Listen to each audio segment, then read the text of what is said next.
말씀은 고린도전서 2장입니다.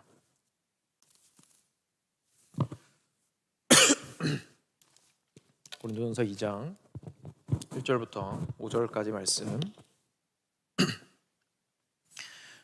저희가 길지 않기 때문에 같이 한 목소리로 읽겠습니다.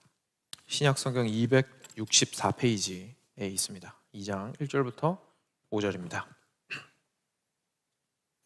네, 같이 읽겠습니다. 시작. 형제들아, 내가 너희에게 나아가 하나님의 증거를 전할 때에 말과 지혜의 아름다운 것으로 아니하였나니 내가 너희 중에서 예수 그리스도와 그가 십자가에 못 박히신 것 외에는 아무것도 알지 아니하기로 작정하였습니다. 내가 너희 가운데 거할 때에 약하고 두려워하고 심히 떨었노라.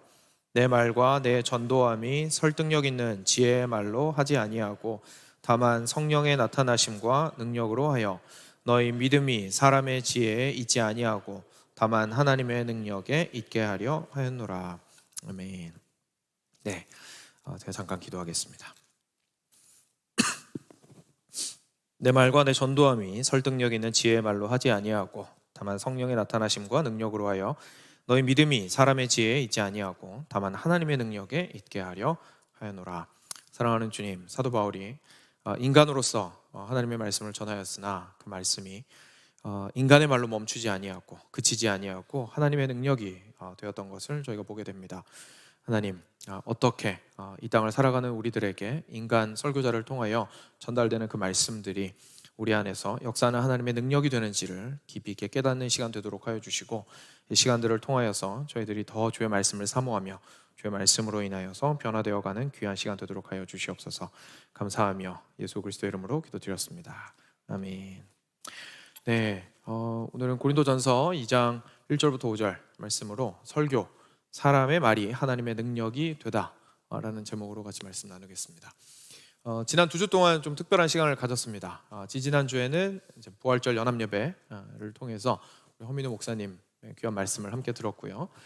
질그릇 안에 담긴 하나님의 부활의 능력과 영광을 한번 묵상해 볼 수 있는 좋은 시간이었습니다.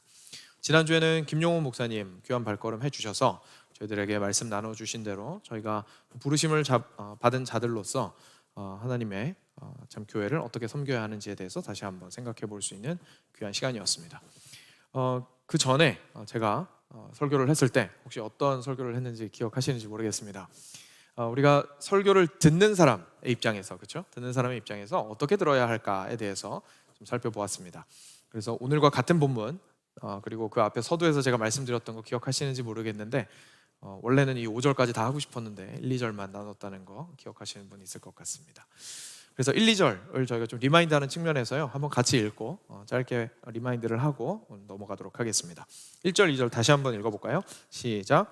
형제들아, 내가 너희에게 나아가 하나님의 증거를 전할 때에 말과 지혜의 아름다운 것으로 아니하였나니 내가 너희 중에서 예수 그리스도와 그가 십자가에 못 박히신 것 외에는 아무것도 알지 아니하기로 작정하였음이라.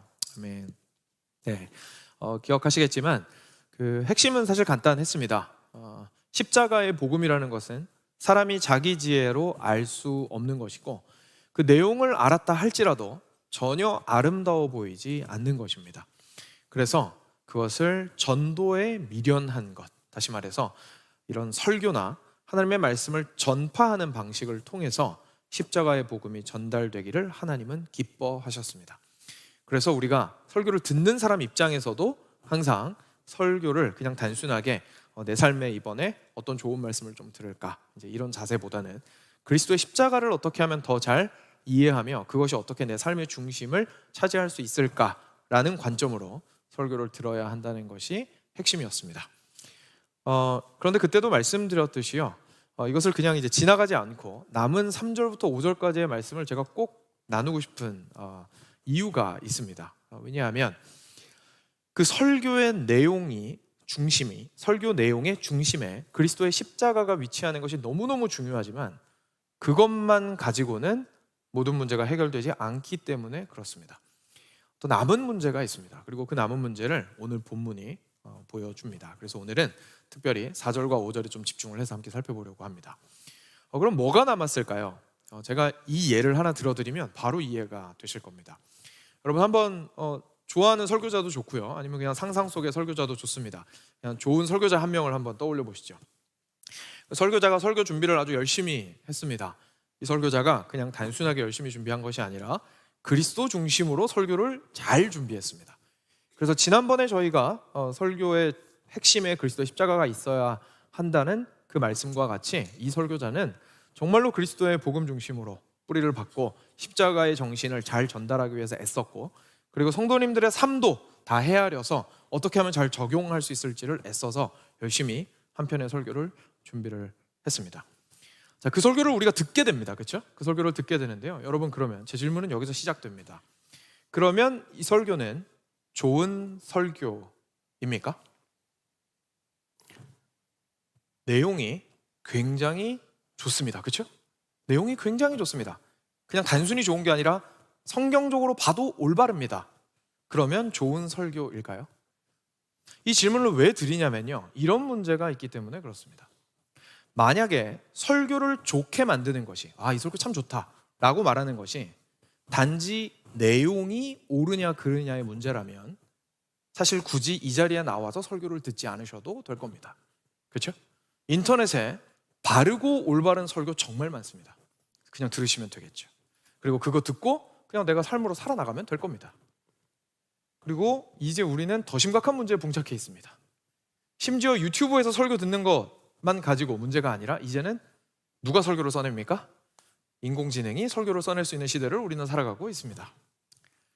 자, 챗GPT한테 또는 구글 제미나이한테 또 다른 AI들한테 물어봅니다. 물어볼 때 질문을 잘 하면요, 놀라운 답변이 쏟아져 나옵니다. 질문을 이렇게 해보죠. 여러분도 잘 아시다시피 제가 존 파이퍼 목사님 참 좋아하는데, 존 파이퍼 목사님의 설교는 항상 그리스도 중심적입니다. 그럼 이제 제가 챗GPT한테 이렇게 물어보는 겁니다.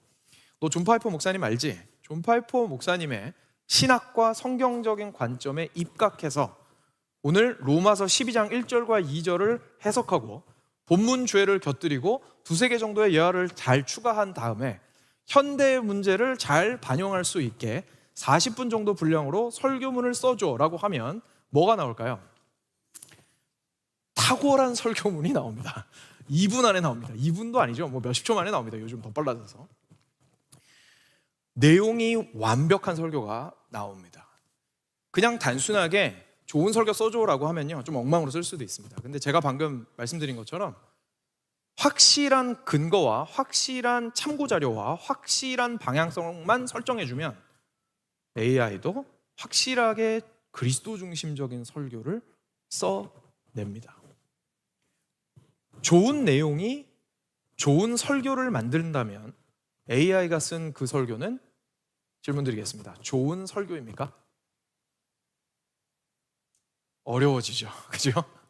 좋은 설교인 것 같은데 왠지 인정하고 싶지 않고 그러면 그게 좋은 설교가 아니라면 뭐 때문에 좋은 설교가 아닌지, 그죠? 좀 어려운 문제가 되는 것 같습니다. 실제 우리는 그런 시대에 살고 있습니다. 그러니까 우리 한 가지 확실한 거 깨닫게 됩니다.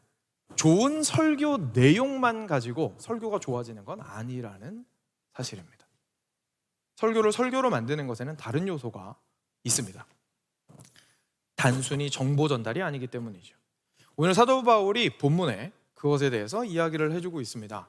무슨 이야기를 해주고 있는지 이어지는 3절부터 5절 말씀을 한 목소리로 그냥 쭉 한 번에 같이 읽도록 하겠습니다. 같이 3절부터 5절까지 같이 읽겠습니다. 시작. 내가 너희 가운데 거할 때에 약하고 두려워하고 심히 떨었노라. 내 말과 내 전도함이 설득력 있는 지혜의 말로 하지 아니하고 다만 성령의 나타나심과 능력으로 하여 너희 믿음이 사람의 지혜에 있지 아니하고 다만 하나님의 능력에 있게 하려 하였노라. 아멘. 사실 굉장히 쉽게 찾아볼 수 있습니다. 사도 바울이 지금 말하고 있는 내용은 무엇이냐면요, 이런 겁니다. 처음에 1절과 2절에서 강조했던 것은요, 설교의 내용입니다. 올바른 설교가 되기 위해서는, 다시 말해서 하나님께 영광을 돌리는 설교가 되기 위해서는 그 중심에, 내용의 중심에 그리스도의 십자가가 있어야 한다라는 것이 1절, 2절 내용이었습니다. 방금 읽은 4절과 5절, 3절에서 5절까지의 내용은요, 설교의 전달 방식에 대해서 이야기하고 있습니다. 설교의 내용만 십자가 중심이어서 되는 것이 아니라 그 십자가 중심의 설교를 성령의 능력으로 전달할 때만이 비로소 그것이 뭐가 된다고 얘기합니까? 하나님의 능력이 된다고 얘기하는 겁니다. 성령의 능력을 힘입어 전달하지 못한다면 그 설교는 단지 그리스도 중심적인 내용을, 그 정보를 전달하는 강연에 불과하게 됩니다. 그렇지만 성령의 능력을 힘입어서 전달하게 될 때에는 그것이 참된 설교가 된다는 것을 오늘 본문이 이야기를 해주시고 있는 것이죠. 그런데 여기에서 사도 바울이 두 가지를 비교하고 있습니다. 성령의 능력이 한쪽 편에 있고요, 다른 한쪽 편에는 여기에 뭐라고 나옵니까? 4절에 내 말과 내 전도함이 설득력 있는 지혜의 말로 하지 아니하고, 이렇게 나옵니다. 다시 말해서 설득력 있는 지혜의 말로 하는 것보다 성령의 능력을 통하여 하는 것이 하나님의 능력이 나타나는 설교다, 이렇게 얘기를 하는 거죠. 그런데 이 말씀을 오해해서 잘못 해석할 수가 있습니다. 이 말씀만 보고 이렇게 해석하는 겁니다. 결국 중요한 건 성령의 능력이 드러나는 것이기 때문에 내가 이제까지는 10시간 말씀 준비를 했다면 10시간 말씀 준비 가운데 5시간은 떼서 기도만 하고 나머지 5시간 동안만 설교 준비를 하고 올라가면 성령께서 역사하시는 설교가 되겠구나 라고 우리가 생각을 할 수도 있을 겁니다. 실제로 그래서 설교를 준비하고 공부하고 연구하는 시간보다 기도하는 시간에 더 초점을 많이 맞추면 좋은 설교가 된다고 생각하시는 분들이 많이 있습니다. 오늘 이 말씀은요, 둘 중에 하나를 고르라는 뜻이 아닙니다. 기도냐 연구냐를 고르라는 뜻이 아닙니다. 사도 바울이 오늘 이렇게 이야기한 이유가 있습니다. 왜냐하면 그 당시에 그리스 문화 속에 소피스트라는 사람들이 그 당시에 여론을 상당히 많이 잡고 있었기 때문에 그렇습니다. 소피스트라는 사람들은 이제 한 번쯤 옛날에 그리스 철학에 대해서 공부할 때 지나가는 이야기로 들어보신 기억이 있을 것 같은데, 이 사람들은 어떤 사람들이었냐면요, 이 사람들은 진리 자체에 관심이 있기보다는 화려한 화술에 관심이 있는 사람들이었습니다. 이유가 뭐냐면요, 이 사람들은 진리가 있다는 사실을 믿지 않았습니다. 현대인이랑 비슷하죠. 현대인들은 진리가 없다고 생각합니다. 그죠? 영속적이고 영구적이고 변하지 않는 것은 없다고 믿습니다. 그럼 결국 뭐가 중요해질까요? 결국은 누가 힘이 있느냐가 중요해집니다. 따라야 하는 진리가 없다면 결국은 내가 이 땅을 살아갈 때에 내가 유리하고 형통하게 사는 게 중요해지지 않습니까? 그러니까 결국은 내가 힘이 있어져야 됩니다. 내가 힘이 있어진다는 것을 언어적으로 좀 풀어본다면 어떻게 될까요? 다른 사람을 잘 설득하는 사람이 된다는 겁니다. 그렇죠? 내가 원하는 대로 사람들을 조종할 수 있는 것만큼 편한 게 어디 있습니까? 설득의 기술을 가지는 것이 가장 중요하겠죠. 그래서 이 사람들은 인생에서 가장 중요한 것은 그런 설득의 기술이라고 생각했습니다. 심지어 어느 정도 수준까지 넘어갔냐면 거짓말, 말도 안 되는 것을 만약에 말을 잘해서 상대방으로 하여금 믿을 수만 있게 만들 수 있다면, 내가 엉망인 물건을 가지고 와도 말을 잘해서 이 물건을 저 사람한테 사게만 만들 수 있다면 나는 잘한 것이다 라고 생각하게 됐습니다. 그래서 그런 사람들에게 박수를 쳐주는 사람들이 소피스트들이었습니다. 사도 바울은 지금 그들을 경계하고 있는 겁니다. 그런 류의 생각들이 고린도 교회 안에 있는 것이죠. 이 사람들이 생각할 때 이런 겁니다. 저 사람이 말하는 내용은 별로 관심이 없습니다. 저 사람이 진리를 말하는지 진리를 말하지 않는지 별로 관심이 없습니다. 뭐에만 관심이 있습니까? 그 사람이 얼마나 현란하게 말하고 화려하게 말하고 그 당시의 문화들을, 팝컬처들을 얼마나 잘 주무르면서 좋은 예화들을 사용해서 전달하는지에 관심이 가 있습니다. 그런 얘기들을 다 듣고 나면 혹합니다. 그러면서 박수 쳐줍니다. 야, 진짜 설교 참 잘하네. 진짜 들을 만한 얘기다 라고 이야기하면서 좋아했던 겁니다. 사도 바울은 그런 이들을 향해서 지금 이야기하고 있는 겁니다. 여러분, 그게 아니라 먼저 내용의 중심에는 그리스도라는 진리가 있어야 합니다. 그러니 그것을 먼저 살펴보십시오. 그런데 그 이외에 또 여러분들이 유념해야 하는 것은, 주의해야 하는 것은 그 진리가 전달되는 방식이 현란하다고 해서 여러분들이 현혹되면 안 되고 어떻게 전달되는지를 잘 보셔야 됩니다. 그런데 그 어떻게 전달되는 것이 무엇이냐면 바로 성령의 능력으로 그 말씀이 전달되는지를 보셔야 한다라는 말입니다 라고 지금 사도 바울이 고린도 성도들한테 이야기를 하고 있는 것이죠. 사랑하는 여러분, 그렇습니다. 우리가 보통 잘 생각하지 못하는 부분이기는 하지만요, 내용만 올바르다고 해서 설교가 되는 게 아닙니다. 그 내용이 전달되는 방식이 성령을 의지하고 의뢰함으로 성령의 능력으로 전달되어야만 그것이 올바른 설교, 좋은 설교, 참된 설교가 될 수 있습니다. 이것을 다른 말로 좀 바꿔보면요, 오늘 설교 제목이 됩니다. 오늘 말씀 제목이 이거였습니다. 그렇죠? 사람의 말이 하나님의 능력이 되다. 이상합니다. 어떻게든 사람의 손을 탄 것이 성경입니다. 그렇죠? 성령의 영감을 받았지만 일단 사람이 개입이 됐습니다. 그리고 그것이 우리에게 전달되었고, 인간 설교자가 개입해서 이 말씀을 풀고 전달합니다. 그리고 받아들이는 우리도 결국 연약하고 죄악된 사람들입니다. 사람들끼리 모여서 사람의 일을 하고 있는데 왜 우리는 이것을 가지고 하나님께서 행하셨다고 말하고 하나님의 능력이라고 말합니까? 왜 사람의 말인데, 사람이 열심히 준비해서 열심히 연구해서 전하는 말인데 왜 이걸 가지고 우리는 하나님의 말씀이라고 말합니까? 그 내용이 그리스도 중심이기 때문뿐만 아니라 그 전달이 성령을 통하여 되기 때문에 그렇습니다.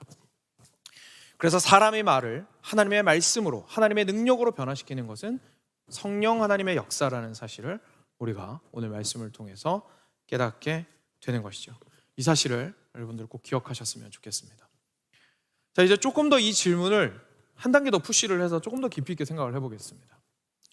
여러분, 저희가 내용이 그리스도라는 것만으로 왜 부족할까요? 왜 전달하는 방법이 그렇게 중요할까요? 사실 저희가 전달하는 방식이 중요하다는 생각을 잘 하지 못하기 때문에 쉽게 그냥 간과할 수 있는 문제이지만, 사실은 경험적으로 우리 모두가 전달 방식이 중요하다는 건 다 알고 있고 느끼면서 살아가고 있습니다.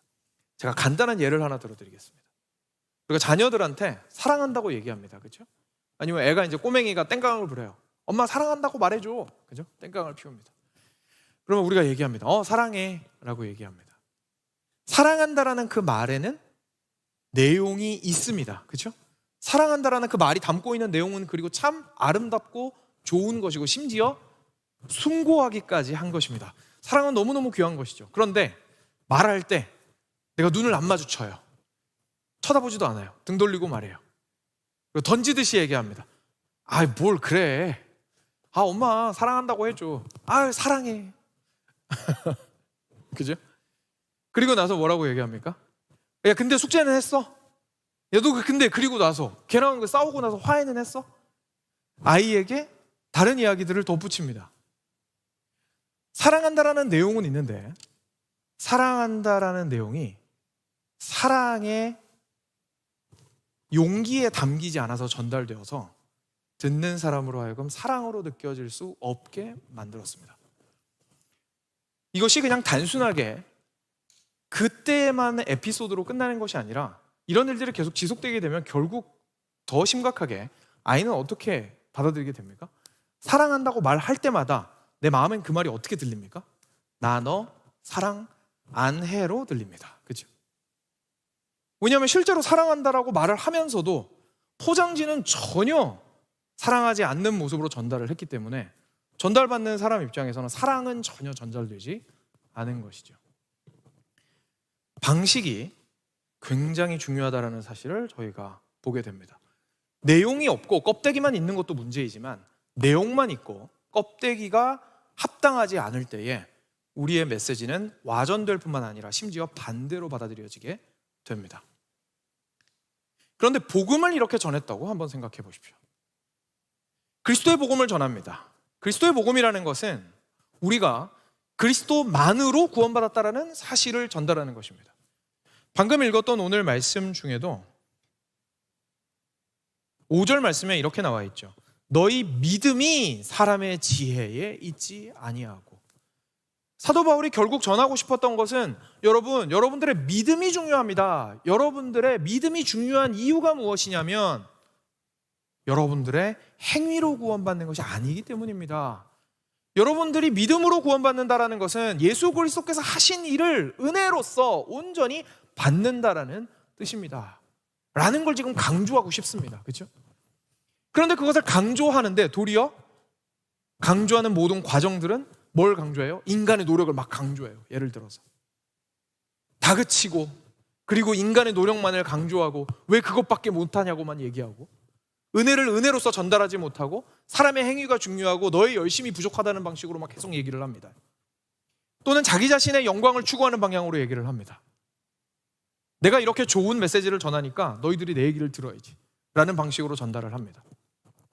이렇게 은혜를 전하면서 은혜의 방식으로 전하지 않으면 전혀 그것이 은혜로 다가오지 않는다라는 사실을 사도 바울은 너무나 잘 알고 있었던 겁니다. 그래서 이것을 어떻게 전달해야 하나 보니까 다름 아닌 성령의 능력을 온전히 의뢰함으로 이것이 나의 말의 현란함이 저 사람을 변화시킬 수 있다는 확신으로 전하는 것이 아니라 오직 성령의 능력만이 저 사람을 변화시킬 수 있다는 마음으로 주님의 그 진리를 겸손하나 담대하게 전달하여야 했던 것이죠. 이 모습에 대해서 팀 켈러 목사님이 굉장히 잘 설명을 해주시고 있어서 좀 소개를 드리고 싶습니다. 제목이 설교라는 책이 있어서 아마 아무도 안 읽으실 것 같습니다. 그렇죠? 목사가 읽는 책입니다. 근데 초반 부분에는요, 상당히 두터운 부분에 좋은 설교자에 대해서, 그리고 좋은 설교에 대해서 너무 탁월하게 잘 설명을 해두셨습니다. 그런데 그 부분만 따르게 되면요, 그냥 단순하게 능력이 출중한 설교자가 될지도 모르겠습니다. 참 감사하게도 팀 켈러 목사님의 이 설교라는 책의 마지막 장은 이렇게 끝을 내고 있습니다. 마지막 장의 제목이 성령을 덧입은 설교입니다. 왜냐하면 설교를 들리게 하시는 분이 성령이시기 때문입니다. 그래서 성령이 온전히 역사하시게 하지 않는다면 그 설교는 온전히 올바르게 그리스도 중심으로 들릴 수 없다는 이야기를 하시고 있습니다. 근데 이것에 대해서 조금 더 구체적으로 생각을 해보면, 그럼 어떻게 그렇게 성령의 능력으로 전달을 할 수가 있을까요? 결국은 성령께서 이 말씀을 전달하시고자 하는 데 굉장히 중요한 요소가 있는데 우리가 너무나 자주 간과하는 요소입니다. 첫 번째로 설교자가 무엇을 가지고 설교를 합니까? 말씀을 가지고 설교를 합니다. 그렇죠? 말씀을 가지고 설교를 합니다. 그래서 말씀 안에서 그리스도를 캐내어 성도들에게 전달을 합니다. 그래서 조금 어려운 표현으로 설교자가 설교하는 텍스트는 성경입니다. 그런데 여러분들 다 느끼시겠지만 성경만 막 해석해요. 그러면 삶에 적용하기가 좀 힘들죠. 그렇기 때문에 좋은 설교라는 것은 결국 성도의 삶으로 와 닿아야 되겠죠. 그러면 뭘 알아야 되겠습니까? 현실을 알아야 됩니다. 그렇죠? 성도가 어떤 삶을 살고 무엇 때문에 힘들어하고 무엇 때문에 즐거워하고 어떤 어려움이 있는지 잘 알아야 될 겁니다. 그걸 보고 조금 어려운 말로 컨텍스트라고 부릅니다. 맥락이라고 부르죠. 그래서 성경을 가지고 맥락을 고려하면서 현실을 고려하면서 잘 작성한 설교문이 좋은 설교문일 겁니다. 그런데 여기까지는 일반적으로 잘 생각을 하는데요, 팀 켈러 목사님이 세 번째 우리가 잘 생각하지 못하는 것을 이야기하십니다. 이거는 표현이 조금 더 어려운데 서브텍스트라고 부르는 겁니다. 이건 뭐냐면 서브이라는 것이 밑에 있다라는 뜻이거든요. 언더라는 뜻이에요. 그래서 성경 밑에 있는 것이 있다고 얘기합니다. 그게 뭘까요? 설교자가 텍스트를 가지고 컨텍스트를 잘 유지하면서 설교를 할 때에 필요한 것이 있습니다. 그건 바로 그리스도의 인격입니다. 그리스도의 인격이 지하수처럼 밑에서 흐르고 있어야 된다는 얘기입니다.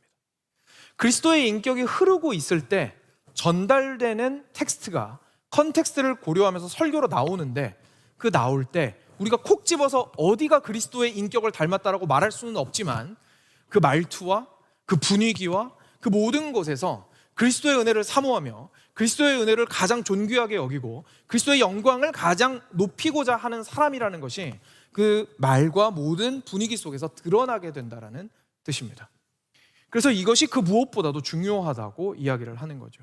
아무리 열심히 연구를 해서 텍스트를 가지고 아무리 열심히 현실을 잘 공부해서 알아서 탁월한 설교문을 쓴다 할지라도 그 밑에 그리스도를 닮은 인격이 없다면 그것이 드러날 때에 은혜가 은혜로서 드러나지 않게 된다고 이야기를 하고 있는 겁니다. 그래서 자주 하는 실수 3가지를 언급하십니다. 우리가 사실 주변에서 많이 볼 수 있는 것입니다. 그리고 저도 설교자로서 항상 조심해야 되는 부분이겠죠. 첫 번째로는 우리 교회가 얼마나 대단한지 보십시오라는 메시지가 밑에 깔려 있는 겁니다. 설교의 중심에는 그리스도가 있을 수 있는데 결국은 하고 싶은 말이 우리 공동체가 얼마나 대단한지 보십시오. 우리 교회가 얼마나 위대한지 보십시오. 우리가 얼마나 커질 수 있는지 보십시오. 라는 메시지가 우리도 모르게 그 밑에 깔려 있는 것이죠. 또는 두 번째로 더 이기적으로 또는 개인주의적으로 전달될 수 있습니다. 내가 얼마나 대단한지 보십시오 라고 전달할 수도 있습니다. 이런 메시지 어디 가서 못 듣습니다. 이런 설교 듣기 힘드니까 이 설교를 들으러 오십시오 라고 설교자가 자신의 메시지가 자기를 높이는 도구로서 사용되는 경우도 굉장히 많이 있습니다. 이렇게 전달되었을 때 아무리 설교의 내용이 신학적으로 옳고 성경적이라 할지라도 결국 높임받는 사람은 자기 자신이 되겠죠. 마지막 세 번째는 더 교묘합니다. 우리는 이렇게 얘기할 수 있습니다. 이 진리가 얼마나 대단한지 보십시오. 무슨 말이냐면 이런 겁니다. 그 진리가 나를 변화시키는 데는 관심이 없습니다. 내가 얼마나 어렵고 깊이 있는 진리를 듣고 있는지가 나를 뿌듯하게 만드는 데만 관심이 있습니다. 그래서 우리 교회에서는 그런 놀라운 메시지가 선포되고 고퀄의 설교를 우리가 누릴 수 있다는 사실이 우리를 높아지게 만들 수 있습니다. 이 어떤 경우도 그리스도의 영광을 추구할 수는 없습니다. 왜냐하면 이 어떤 것도 성령의 능력을 의지하며 전달된 메시지는 아니기 때문입니다. 성령의 능력을 힘입어 그리스도가 중심이 되어 그리스도만이 높임받으시기를 원하는 메시지가 온전히 전달되었을 때에서야 비로소 이 설교가 참으로 하나님의 말씀이 된다는 것을 저희가 발견하게 되는 것이죠. 여기까지 들으시면 여러분들께서 여러 가지 생각이 좀 드실 수 있을 겁니다. 그러면서 이런 질문이 드실 수도 있습니다. 목사님, 근데 이 내용은 목회자 세미나 가서 하셔야 되는 거 아닌가요? 그렇죠? 네, 맞습니다. 목회자 세미나 주제가 될 수 있는 내용입니다. 그런데 제가 오늘 우리가 듣는 자의 자세에 대해서 생각해 보면서 이것을 여러분들한테 말씀드리고 싶은 큰 두 가지 이유가 있었습니다. 먼저 첫 번째로는요, 저는 여러분들께서 성도로서 목사에 대해서 아셔야 한다고 생각합니다.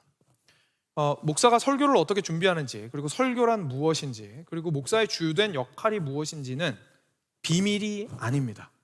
숨겨진 게 아니에요. 여러분들이 그것들을 아셔야 지금처럼 설교가 범람하는 시대에 올바르게 판단하고 분별하실 수 있습니다. 바른 설교가 무엇인지 분별하는 능력은 성도의 필수적 자질입니다. 필수적 자질입니다. 무엇을 들었는데 옳고 그름을 올바르게 분별할 수 없다면 사실 더 성장하셔야 하고 더 배우고자 하셔야 합니다. 그래서 실제로 말씀을 준비하는 때에 무엇이 올바른 방식으로 준비되고 선포되는 것인지에 대해서 여러분들도 아실 필요가 있습니다. 이것이 첫 번째 이유였는데요. 두 번째 이유가 조금 더 직접적이고 중요합니다. 오늘의 핵심입니다. 왜냐하면 설교를 전하는 사람이 성령의 능력을 힘입어 전달해야 한다는 그 원리는 듣는 사람에게도 동일하게 적용되기 때문입니다. 전하는 자가 성령의 능력을 힘입어서 그리스도를 전달하는 것과 같이 듣는 모든 이들도 성령의 능력을 힘입어 그리스도를 만나고자 해야 합니다. 그때에서야 비로소 참으로 설교가 들리게 되는 것이죠. 여러분, 설교는 우리의 영혼 가운데 어떻게 전달되게 될까요? 정말 놀라운 과정을 거칩니다. 앞서 제가 이렇게 말씀드렸습니다. 처음에 성경을 기록할 때에도 사람이 관여가 되었습니다. 그리고 우리한테 전달되어서 인간 설교자를 통해서 여러분들에게 말씀이 전해집니다. 그리고 인간인 여러분들이 이 말씀을 듣습니다. 그런데 진짜로 그 안에서 무슨 일이 일어나는지 풀어드리겠습니다. 실제로 역사 속에서 하나님께서는 놀랍게 역사하시고 역사 가운데서 당신의 구원 사역을 이루셨습니다. 태초에 하나님께서 천지를 창조하셨을 뿐만 아니라 죄를 지은 이후에 모든 구원 사역을 행하셨습니다. 아브라함을 택하셨습니다. 자녀를 낳을 수 없는 그들에게 자녀를 허락하셨습니다. 이스라엘이 그들로부터 나오게 하셨습니다. 애굽의 압제에서 구원해 내셨습니다. 홍해를 가르셨고 그들을 인도하여 가나안 땅으로 인도하셨습니다. 그리고 마지막 때에 약속하셨던 메시아이신 우리 예수님을 이 땅 가운데 보내주셨고 십자가에 못 박혀 죽게 하시고 3일 만에 다시 살아나게 하셨고 그리고 승천하게 하셨고 그리고 사도행전이 기록하고 있는 것처럼 성령을 주사 이 땅의 교회가 시작되게 하셨습니다. 실제로 기록된 내용이 없다 할지라도 역사 속에서 하나님은 일하시고 계시며 일하셨습니다. 그런데 그 내용을 후대인 우리들이 알기를 기뻐하심으로 인간 저자를 사용하여 기록하기로 하십니다. 이것을 기록하시는 모든 과정 속에서 성령께서 역사하사 영감하신 저자들이 이 성경을 기록하게 하셨습니다. 성령께서 그 사역을 이루실 뿐만 아니라 기록하는 데 관여하신 것이죠. 그래서 이 성경이 하나님의 말씀이 되게 하셨습니다. 그리고 나서 하나님께서는요, 이 성경을 가지고 연구하며 전달하는 인간 설교자에게 역사하시기 시작하십니다. 성령께서 관여하셔서 쓰신 이 성경을 가지고 성령의 능력을 힘입어 연구하고 그리고 어떻게 하면 잘 전달할까를 고민하는 설교자의 마음 가운데 그리스도의 형상을 선명하게 해주시기 시작하십니다. 성경의 강한 영역 가운데에서 비밀하게 하신 것들을 드러나게 밝혀주십니다. 그리고 그곳에 드러난 그 그리스도의 모양이 어느 때보다도 선명하게 하실 뿐만 아니라 그 그리스도를 사랑하게 하십니다. 그냥 단순하게 탁월한 신학적인 지식을 가지고 잘 설명하게 하시는 것이 아니라 이분이 없이는 내가 없다라는 사실을 깨닫게 하시고 그리스도의 그 십자가가 그렇게 비참한 형틀임에도 불구하고 그 십자가가 내 인생의 가장 아름다운 것으로 자리 잡게 하십니다.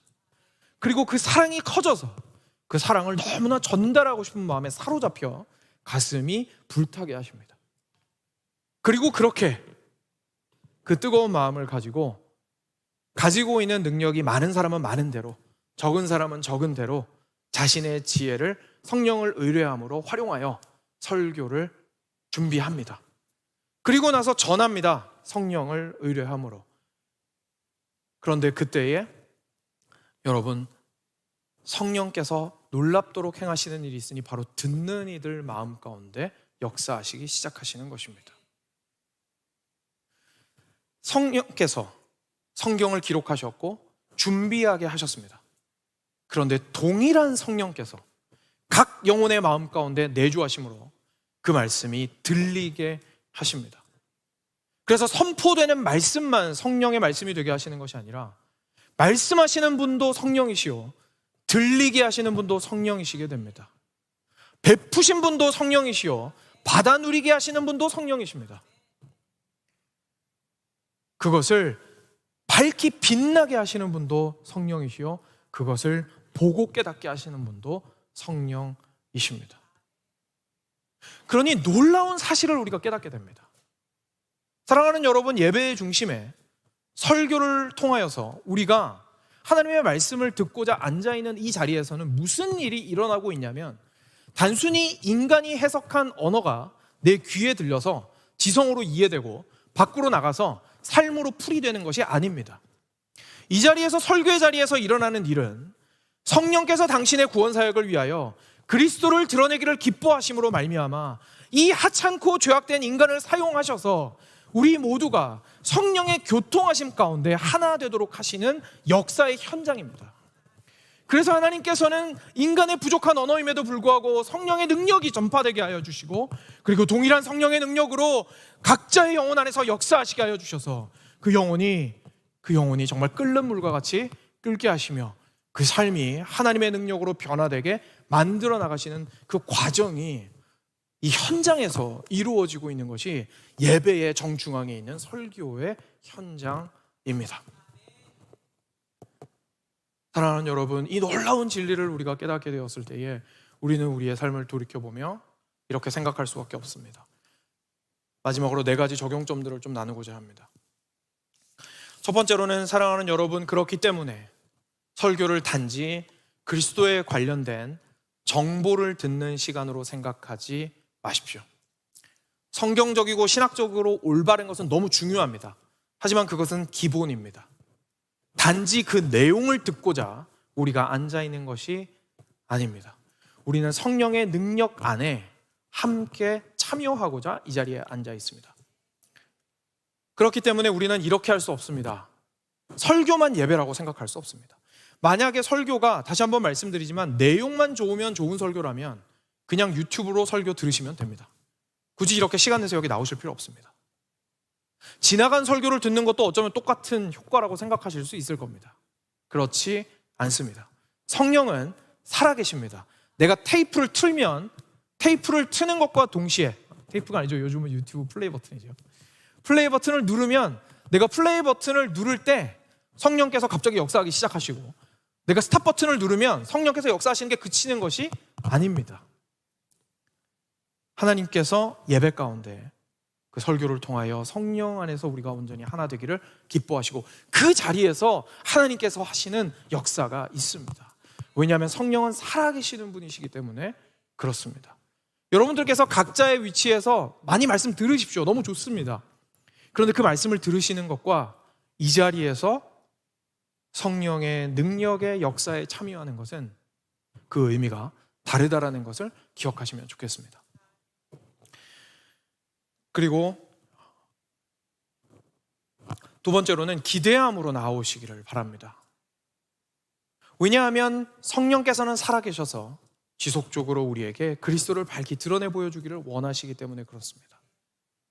오늘 뭐 하나 보자, 아니면 오늘 그냥 시간이 되었으니까 가자 라는 마음으로 오지 마시고, 오늘 이 가운데에서 하나님께서 내가 알지 못하는 것을 어떻게 드러내실까? 내가 잘 아는 것이었다면 얼마나 더 선명하게 해주실까? 내가 잘 알고 있었는데 시큰둥했던 것이 있다면 그것이 얼마나 아름답고 귀한 것인지 오늘은 어떻게 보여주실까? 그것을 꿈꾸면서 소망하면서 기대감을 가지고 나아오십시오. 마지막이 아닙니다. 세 번째로, 기대하시는 마음을 기도로 표현하시기를 바랍니다. 우리가 성령의 능력을 어떻게 의지하겠습니까? 기도로서 의지할 수 있습니다. 기도하는 것은 그냥 단순하게 하나님 앞에 내가 원하는 것을 아뢰는 것이 아닙니다. 기도는 하나님께 집중하는 것입니다. 시끄러운 세상에 시끄러운 마음을 가지고 사는 우리들, 설교의 자리로 나오실 때, 예배 자리로 나오실 때 기도 가운데서 마음을 고요하게 하십시오. 그리스도께 집중하고자 하십시오. 요란한 것들을 기도 가운데 제하십시오. 그리고 하나님께서 나의 안에서 그리스도를 밝히 드러내 보여주시기를 위하여 간절히 기대감을 가지고 기도하십시오. 예배를 절대로 방관자적으로 쳐다보지 마십시오. 예배 안으로 들어오셔야 됩니다. 예배는 누리는 것이고 참여하는 것이지 잘하나 보는 것이 아닙니다. 그리고 마지막으로 네 번째로, 그렇기 때문에 사랑하는 여러분, 기억하셔야 합니다. 설교의 완성은, 설교의 종착지는 성도의 삶입니다. 왜냐하면 하나님께서 결국 당신의 말씀을 성령의 능력으로 전달해 주시는 이유는 우리 한 명 한 명을 변화시키고자 하시기 때문입니다. 저는 예배의 자리에서 말씀을 전하는 위치에 있지만 사실 결국은 저도 듣는 위치에 있는 사람입니다. 하나님의 말씀을 듣습니다. 그리고 설교자가 된 이후에 더 깊이 있게 깨닫게 되었습니다. 하나님께서는 저를 별로 내버려 두실 생각이 없다는 사실을 저는 깨닫게 되었습니다. 말씀 안에서 계속해서 휘저으십니다. 책망하시고 깨닫게 하십니다. 찌르십니다.